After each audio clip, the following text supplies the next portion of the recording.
સુરતની સારોલી પોલીસે pre active sim card સુરતમાં વેચવા આવતા મુંબઈના 3ને ઝડપી પાડી સિમ કાર્ડ અને મોબાઈલ કબજે કર્યા હતા. સુરતની સારોલી પોલીસ પેટ્રોલિંગમાં હતી ત્યારે બાતમીના આધારે મુંબઈથી પ્રી એક્ટિવ સિમ કાર્ડ સુરતમાં વેચાણ કરવા આવતા મુંબઈના રોનક કારિયા, ચંદુ આલોટિયા અને કિશન આલોટિયાને ડમી ગ્રાહકની મદદથી મોડી રાતે ઝડપી પાડ્યા છે. પોલીસે આરોપીઓ પાસેથી 5,04,000ની કિંમતના 672 પ્રી એક્ટિવ સિમ કાર્ડ કબજે કર્યા હતા. તો આરોપી પાસેથી 4 મોબાઈલ કબજે કરી વધુ તપાસ સારોલી પોલીસે હાથ ધરી છે.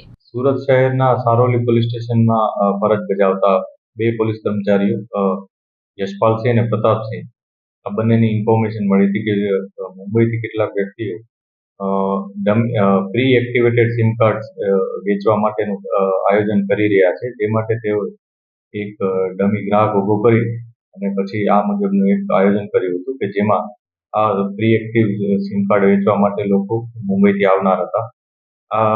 આ બાબતે આયોજન બાદ 3 વ્યક્તિઓ રોનક કારિયા, ચંદુ બાલોટિયા અને કિશન બાલોટિયા આ 3 વ્યક્તિઓ મુંબઈથી 600 ની આસપાસ સિમ કાર્ડ લઈ અને અહીંયા આવ્યા હતા અને સારોલી વિસ્તારમાં જ્યારે તેઓ આવ્યા હતા ત્યારે પોલીસે પ્રોપર તેઓને રેડ કરી અને તેઓની ધરપકડ કરી હતી.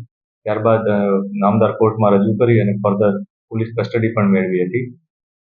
આ સમગ્ર બનાવમાં પોલીસે 68,000નો મુદ્દામાલ જપ્ત કર્યો છે, જેમાં 5 મોબાઈલ્સ છે અને 650ની આસપાસ સિમ કાર્ડ્સ પણ છે.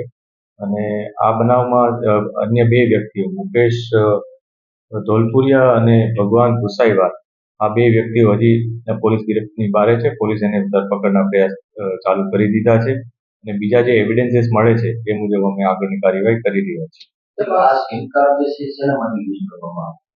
આ પ્રી એક્ટિવ સિમ કાર્ડ છે કે જેમાં કોઈ ગ્રાહકે પોતાનું સિમ કાર્ડ જ્યારે લેવા ગયા હોય ત્યારે તેઓ એવું કહીને ત્યાંના માણસો એવું કહીને કહેતા હતા કે ભાઈ આ બાયોમેટ્રિકમાં પ્રોપર તમારું સિમ કાર્ડ કનેક્ટ થયું નથી, એટલે ફરીથી તમારે આ બાયોમેટ્રિક આપવું પડશે એમ કરીને બીજી વાર જ્યારે બાયોમેટ્રિક યુઝ કરાવતા હતા ત્યારે તેઓ આ પ્રકારનું એક નવું સિમ કાર્ડ જનરેટ કરાવી શકતા હતા.